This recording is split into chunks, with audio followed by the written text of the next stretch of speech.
Hi, I'm Andrew Large. I'm an engineer in the Tintri Analytics team. And in this segment, we're going to be talking about the planner. All right, so right here you can see we're on the Storage tab.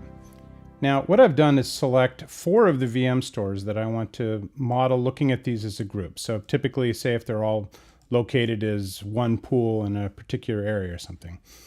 And you can see in this case, on these resources, we're projecting that we're going to run out of both space and I/O performance in our time horizon here, which is from now till the September of 2018. So what we're going to do is we're going to go to the planner and we're going to look at this scenario and see what we can do about it.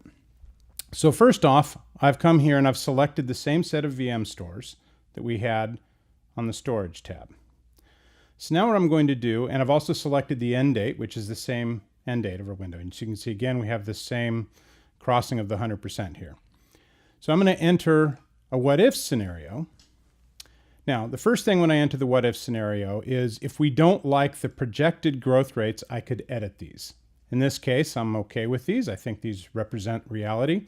We're not worried about working set, but physical space and I/O performance are both growing, as we can see. So what I'm going to do is we also happen to know that we've got some deployment actions coming up.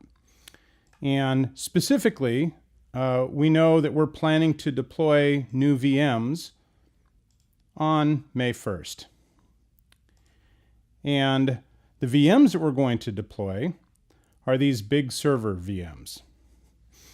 And we know we're going to deploy 4 of them.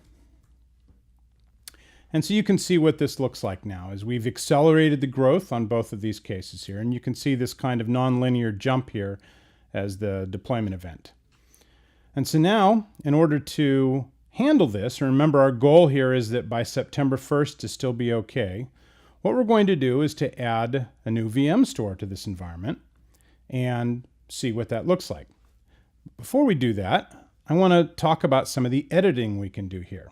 So you can see that these existing big server VMs, and this is modeled off applications we've defined in the app, we have a particular initial starting size.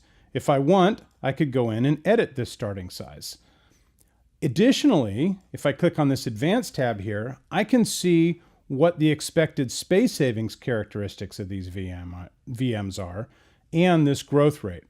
And so you can see here in this case that without deduplication, but with our compression, which is what you would get on the T800 series boxes, we expect to get about a 1.46 space savings.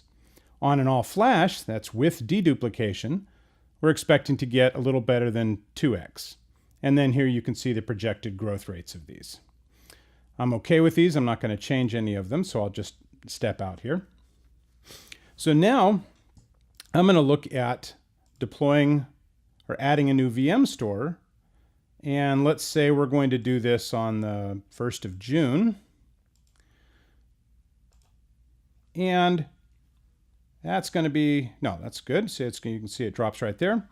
On the 1st of June, now the question is which VM store do I need to add in order to avoid having these lines cross over my 100% mark there. So I'm going to try first a T885. And you can see that gives me some benefits here, but still crosses into the red for both of those. If I look down in here, you can see for my overall space savings that I'm expected to see on this 885, and that's both these new VMs and the existing organic load, I'm expecting to see about 2.27 on this. Not quite enough. So let's try one of our all-flash boxes in this 508092, and you can see there we go. We just barely cross into the red on the space, and we're okay on the performance. And we see we got about 3.2 there. Thanks for watching this segment on the planner.